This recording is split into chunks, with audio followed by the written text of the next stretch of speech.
passé de 30 minutes, c'est l'heure de votre journal en version française. Mesdames et messieurs, bonsoir et bienvenue. Je vous invite à suivre cette édition jusqu'à son terme. On commence tout de suite par les faits divers où une mère de famille, propriétaire d'un hôtel à Mananzar, a été retrouvée morte à son domicile hier matin. Selon les constatations effectuées sur place, elle aurait été décapitée avec une bêche. L'affaire est actuellement entre les mains des forces de l'ordre. Un reportage signé Radra Mananzatouf. La victime, une femme âgée de 60 ans, a été retrouvée morte dans sa maison à Mananzar. Selon les explications de son employé de maison, cette mère de famille vivait seule et venait tout juste de revenir à Mananzar il y a un mois. C'est cet employé de maison qui, en arrivant pour travailler dans la matinée, a remarqué des traces de sang dans la cour avant de découvrir le corps sans vie de sa patronne allongé sur le sol. Elle a ensuite alerté les voisins. Une lame de bêche ainsi qu'une paire de sandales ont été retrouvées à l'extérieur de la maison. Toujours selon l'employé de la maison, le téléphone portable de la victime a disparu de sa chambre et son portefeuille a été retrouvé ouvert. Aucun voisin n'aurait cependant entendu de bruit suspect durant la nuit.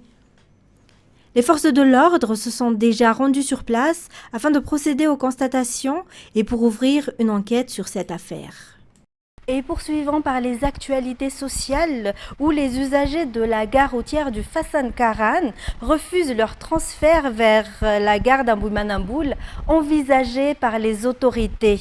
Selon eux, ce nouveau site est trop éloigné et ne correspond pas au trajet des transporteurs empruntant la route nationale numéro 7. Ils estiment qu'il faudrait plutôt réhabiliter la gare actuelle grâce aux revenus générés sur place. Indeniana Martina sur les images de Yves Janel. La gare routière de Fassan Karan est devenue une habitude pour de nombreux voyageurs, notamment ceux qui se rendent vers le sud en empruntant la route nationale numéro 7. Pour ce père de famille, le transfert vers Amboumanamboul entraînerait de nombreuses difficultés. Les usagers estiment également que les frais de transport augmenteraient fortement. Selon certains voyageurs, cette hausse pourrait atteindre entre 50 et 80%. Les chauffeurs de taxi brousse confirment aussi les difficultés liées à l'éloignement du nouveau site. Pour eux, il sera compliqué pour les voyageurs à destination du sud de rejoindre Amboumanamboul. Sur place, les coopératives de transport s'opposent fermement au projet de transfert vers la gare d'Amboumanamboul. Selon elles, ce sont plutôt les lignes desservant l'Est qui devraient être déplacées vers cette zone. Elles ajoutent qu'il est tout à fait possible de moderniser les infrastructures actuelles afin de répondre aux normes exigées. Selon des sources sur place, plusieurs milliards d'ariars circulent chaque mois au sein de la gare routière de Fassan Karan. Toutefois, la destination des revenus issus des parkings, des locations de marché et d'autres activités reste floue. Les travailleurs réclament également l'organisation d'élections pour renouveler les membres du bureau qui gère la gare. Le mandat de l'ancienne équipe a expiré depuis près d'un an. Selon toujours les explications, l'administration de la gare est suspendue depuis plusieurs mois. Et parlons à présent de problèmes d'eau où la publication par la Jirama d'un calendrier de distribution d'eau par quartier n'est pas une solution selon de nombreux usagers.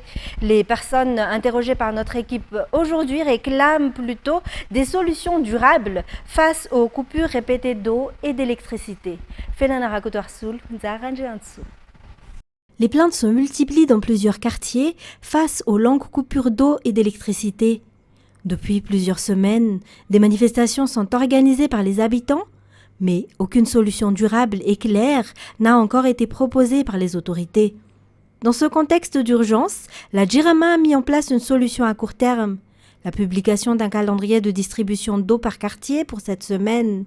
Selon le directeur général de la Jirama, le général Rasoul Manana Azatine, cette organisation doit permettre à chaque Foukoutagne de mieux s'adapter au système de rotation de l'approvisionnement en eau. Il s'est exprimé hier à Manchester. Mais du côté des usagers, beaucoup rejettent ce système de coupure tournante. Pour eux, l'eau est un besoin vital et ne devrait pas être rationnée de cette manière. Jusqu'à aujourd'hui, des habitants de plusieurs quartiers poursuivent encore les manifestations à cause du manque d'eau qui dure depuis longtemps. En dehors d'Antananarivo, des mouvements similaires ont également été observés à Mazang. En politique, la mission spéciale de la SADC est arrivée à Madagascar depuis hier afin d'évaluer de nouveau l'évolution de la situation politique dans le pays. La délégation est conduite par Joyce Banda, ancienne présidente du Malawi et membre du comité de sages de la SADC. Natera Kutmav, Zaranjiansu. Comme nous l'avons déjà annoncé dans notre journal d'hier soir, la mission spéciale de la SADC chargée d'évaluer la situation politique à Madagascar est arrivée dans le pays hier. La délégation est conduite par Madame Joyce Banda, ancienne présidente de la République du Malawi et membre du comité des sages de la SADC dans le cadre de cette troisième mission menée par la SADC à Madagascar.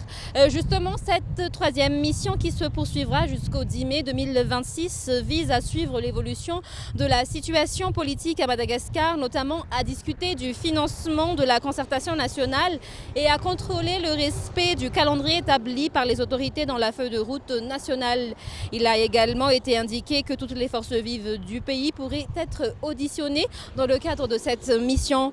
Lorsque nous avons demandé des précisions concernant le programme de la mission de la SADC, nous n'avons pas encore obtenu de réponse de la part des responsables au sein du ministère des Affaires étrangères malagasy. Quant aux partis politiques, selon les informations dont nous disposons, ils ne connaissent pas encore le calendrier de leur rencontre avec la SADC. Alors que la CENI fait face à des appels à sa dissolution, émanant notamment des jeunes de la génération Z et de certaines organisations de la société civile, les autorités poursuivent la mise en place des nouveaux membres de la Commission électorale nationale indépendante.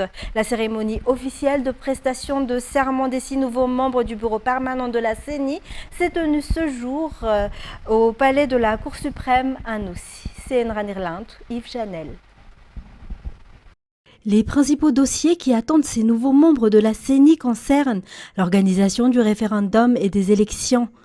La révision intégrale de la liste électorale débutera à la fin du mois de juin 2026 à travers une descente dans les ménages. La préparation des moyens logistiques devrait, selon le président de la CENI, Thierry Manansura Koutenarive, être réalisée en l'espace de 2 mois. Les activités de la CENI se poursuivront malgré les revendications des jeunes de la Gen Z qui ont mené des manifestations en septembre et octobre 2025, ainsi que celles de la société civile demandant une réforme des lois et des structures électorales. Dans leur déclaration du 28 avril dernier, ils ont notamment appelé à la mise en place d'une rapide concertation nationale afin de définir ensemble la feuille de route et les modalités de la transition, dont le statut devra suspendre la constitution actuelle et définir les institutions transitoires en remplacement des structures jugées inefficaces, HCC, Assemblée nationale, CENI. Déclaration de la société civile et de la Gen Z du 28 avril 2026. Cependant, ces revendications ne constituent pas une priorité pour les autorités actuelles. En témoigne la tenue de cette cérémonie de prestation de serment des 6 nouveaux membres du bureau permanent de la CENI, organisée ce jour au palais de la Cour suprême à Noussi. Dans les actualités économiques, les exportations de girofle et de vanille ont augmenté en 2026 grâce à la hausse des volumes exportés selon les données publiées par la Banque centrale. En revanche, les exportations des produits textiles et de nickel sont en baisse. Malgré cela, la balance commerciale du pays connaît une nette amélioration. Reportage. Les recettes issues des exportations de girofle ont augmenté de 130,1% au cours du premier trimestre 2026. Les volumes exportés ont atteint une hausse de 150,2% malgré une baisse de 8% des prix sur le marché international. La demande provenant des secteurs alimentaires, cosmétiques et pharmaceutiques a fortement contribué à cette progression. Concernant la vanille, les recettes d'exportation ont progressé de 32,9% avec une hausse des volumes exportés atteignant 106,5%. Les prix internationaux ont toutefois reculé de 35,6%. Cette situation s'explique par l'écoulement progressif des stocks restants de la campagne 2024 ainsi que par l'assouplissement des procédures d'autorisation accordées aux exportateurs pour la campagne 2025-2026. Les entreprises de la zone franche rencontrent cependant des difficultés. Leurs exportations ont diminué de 10,6% en raison d'une baisse des commandes atteignant 16,5% malgré une hausse des prix de 7,1%. Les commandes en provenance des États-Unis ont notamment chuté de 10,3%. Dans un contexte d'incertitude autour de l'AGOA et de la concurrence exercée par des pays comme l'Égypte et le Kenya, le nickel enregistre également une légère baisse. Les recettes diminuent de 1,2% à cause d'une baisse de 1% des volumes exportés, alors que les prix restent relativement stables sur le marché international. Du côté des importations, les intrants destinés aux entreprises de la zone franche ont diminué de 20,2%, avec une baisse des volumes de 24,1%. Les importations de produits alimentaires ont également reculé de 14,1%. Concernant le riz, les volumes importés ont augmenté de 4%. Les importations de biens et d'équipements de matériel de production ont également diminué de 15,3%. La balance des comptes extérieurs du pays s'est toutefois améliorée. Le déficit est passé de 3,4% du PIB au premier trimestre 2025 à 1,8% du PIB au premier trimestre 2026. La balance commerciale suit la même tendance positive. Le secteur du tourisme a également contribué à cette amélioration.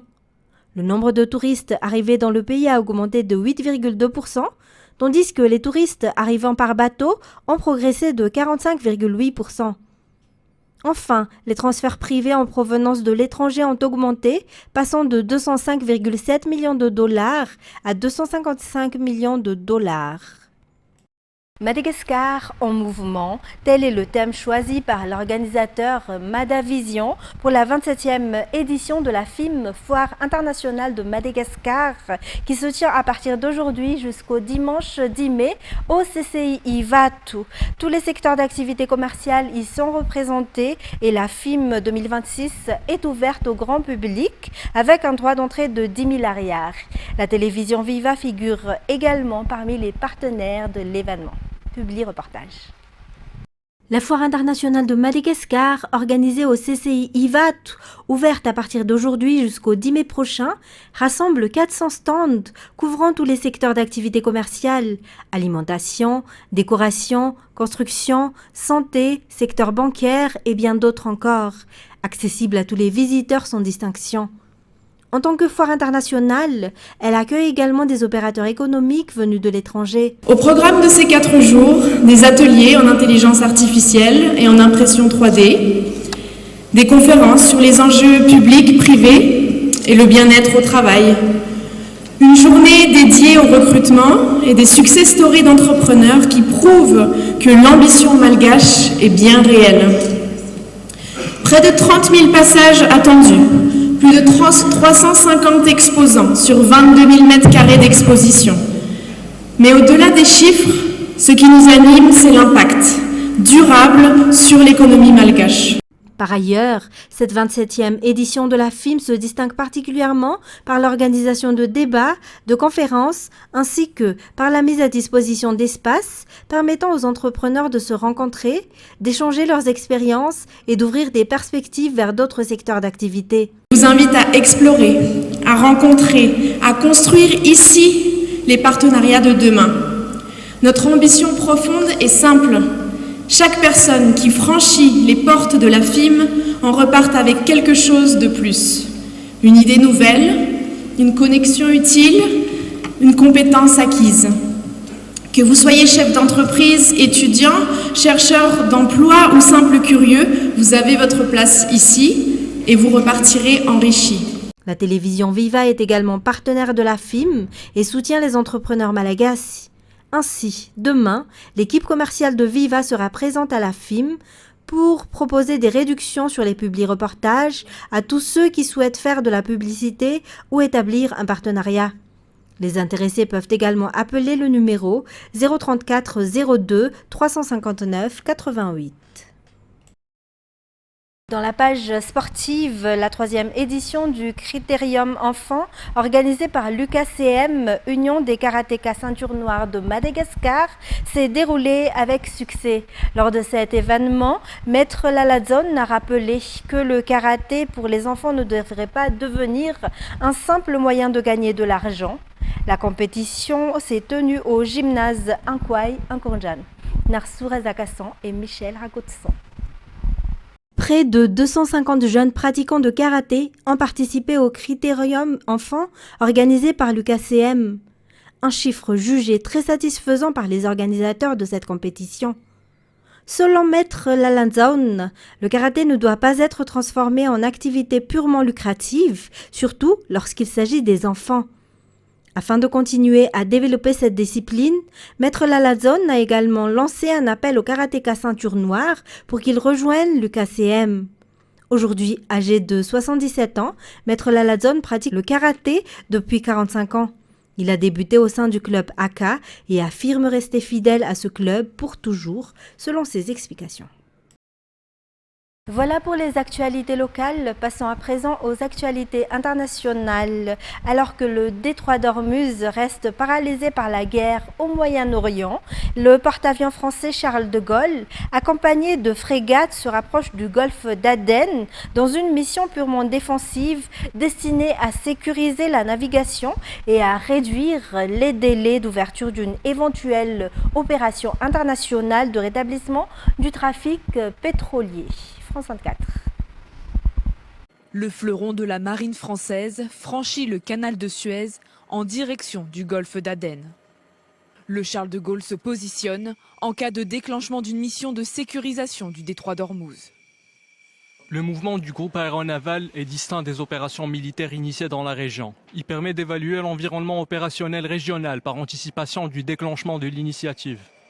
Alors qu'il était déployé en Suède, puis en Méditerranée orientale, le porte-avions se dirige désormais vers les côtes yéménites. Il doit être positionné au sud de la mer Rouge, prêt à intervenir dans le détroit d'Ormuz. Un signal fort envoyé par Paris dans le cadre d'une mission multinationale. Plus de 40 pays participent à une planification militaire à Londres, une initiative de la France et de la Grande-Bretagne prise en avril dernier. Le Royaume-Uni dirigera avec la France une mission multinationale visant à protéger la liberté de navigation dès que les conditions le permettront. Il s'agira d'une mission strictement pacifique et défensive, destinée à sécuriser le transport maritime commercial et à soutenir le déminage. Le porte-avions Charles de Gaulle embarque une vingtaine de Rafales. Il est escorté de plusieurs frégates. Début mars, alors que le conflit débutait, il avait été déployé en Méditerranée orientale comme outil de pression. Avec ce nouveau positionnement, l'Élysée entend faciliter une sortie de crise. Nous pouvons offrir à l'Iran de passer à nouveau à travers le détroit d'Ormuz. À une condition, c'est que l'Iran accepte de s'engager dans la négociation sur le fond à laquelle les Américains l'invitent. Le blocage du détroit d'Ormuz se poursuit malgré un cessez-le-feu entré en vigueur le 8 avril. Selon une source pakistanaise, les États-Unis et l'Iran se rapprocheraient d'un accord. En attendant, la France propose de séparer la question d'Ormuz du reste du conflit. Le bateau MV Andius, foyer d'hantavirus, a quitté le Cap-Vert hier et est attendu samedi à Tenerife, dans l'archipel espagnol des Canaries, et où l'évacuation de passagers devrait débuter lundi. France 24. Cap sur les Canaries pour le MV Andius. Le navire a finalement quitté les côtes du Cap-Vert mercredi soir après plusieurs jours d'immobilisation. Plus tôt dans la journée, 3 cas suspects d'hantavirus avaient été débarqués et évacués par avion sanitaire. Le navire poursuit donc sa route avec du personnel médical supplémentaire à bord. Il doit arriver au port de la Granadilla sur l'île de Tenerife samedi. Les passagers seront ensuite évacués par avion lundi. En attendant, ils resteront dans le bateau. Une fois sur place, une procédure conjointe d'évaluation sanitaire et d'évacuation sera mise en place afin de rapatrier tous les passagers. À moins que leur état de santé ne s'y oppose, tous les passagers étrangers seront rapatriés dans le cadre du mécanisme européen de protection civile. Malgré les précautions, l'arrivée du navire inquiète à Tenerife. Bien sûr que nous sommes inquiets. La situation le justifie amplement. Je pense que le gouvernement devrait envisager une autre solution. Pourquoi les Canaries? Pourquoi s'en prendre aux Canaries? N'y a-t-il pas d'autres endroits où dévier le bateau? 88 passagers étaient à bord du navire au départ, ainsi que 59 membres d'équipage de 23 nationalités différentes. La souche du virus détectée sur au moins 2 passagers est celle des Andes, transmissible entre humains après une première contamination par des rongeurs.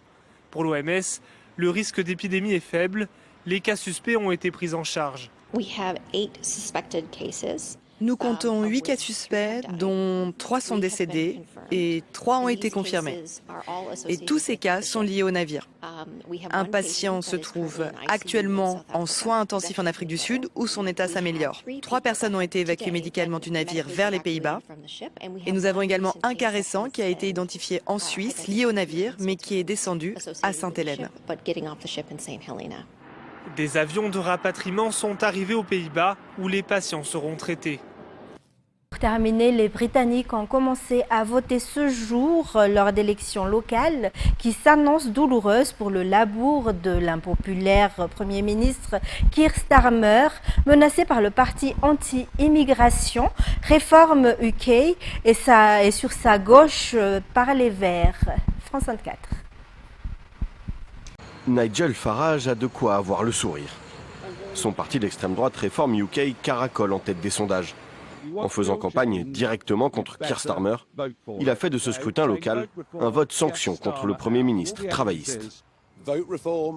Votez Reform, chassez Starmer. Si vous voulez un véritable changement au niveau national et local, nous sommes la solution. Après près de 2 ans au pouvoir, Keir Starmer est très impopulaire outre-Manche. Le Premier ministre est embourbé depuis des mois dans l'affaire Peter Mandelson, du nom de cet ancien poids lourd du Parti travailliste qu'il a nommé ambassadeur à Washington malgré ses liens avec Jeffrey Epstein. Il paye également la crise du coût de la vie au Royaume-Uni. De quoi amplifier les appels à la démission au sein de son propre camp en cas de mauvais résultats lors de ces élections locales. Un scrutin qui pourrait acter la recomposition du paysage politique britannique. Sur les 5000 sièges d'élus locaux en jeu, les travaillistes pourraient en perdre jusqu'à 2000 et les conservateurs plusieurs centaines. Nous assistons à un remaniement de la scène politique britannique. Nous constatons une fragmentation et de plus en plus de gens souhaitent se tourner vers d'autres options que les 2 grands partis au pouvoir. Nous assistons aujourd'hui à des revirements électoraux sans précédent de la part des Britanniques. À Londres et dans certains bastions travaillistes, les Verts sont également en bonne position dans les sondages. Ils espèrent profiter du scrutin pour s'affirmer comme une force politique de premier plan à gauche. Et ainsi se termine cette édition. Mesdames et messieurs, merci à vous d'avoir été avec nous jusqu'à son terme. Toute l'équipe de la rédaction vous donne rendez-vous dès demain pour de nouvelles actualités. Au revoir et bonne suite de programmes sur Viva.